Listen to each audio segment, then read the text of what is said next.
వంటవాడు గుండు భీమన్నను తన వెంట తీసుకుని పోయాడు. శ్రీమంతుడు మధ్యాహ్నం భోజనం చేయగానే పడుకుని నిద్రపోతాడు.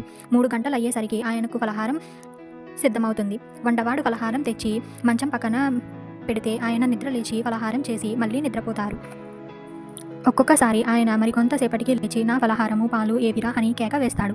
ఎందుకంటే నిద్రమత్తులో చేసిన ఫలహారం కావడం చేత ఆయనకు అది జ్ఞాపకం ఉండదు. అప్పుడే తీసుకున్నారు కదండి అంటాడు వంటవాడు. ఆయన తిన్న ఎంగిలి పల్లాలు పాల లోట చూపించినాక గానీ శ్రీమంతుడికి నమ్మకం కలగదు. యజమానికి ఇలాంటి అలవాటు ఉండడం చేత వంటవాడు ఆయన ఎంగిలి పళ్ళెము లోట మంచం పక్కనే ఉండనిచ్చేవాడు. ఇలా కొంతకాలం గడిచాక వంటవాడికి ఒక దుర్బుద్ధి పుట్టింది. వాడికి కూడా క్రమంగా ఒళ్ళు బరువు హెచ్చుతూ ఉండడం చేత ఒక్కొక్క రోజు ఫలహారం చేయడానికి ఒళ్ళు వంగేది కాదు.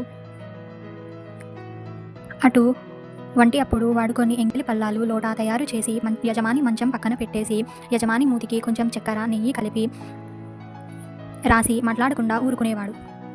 నెక్స్ట్ ఏమైందో తెలుసుకోవాలనుకుంటే మా ఛానల్ని సబ్స్క్రైబ్ చేయండి, కామెంట్ చేయండి, లైక్ చేయండి.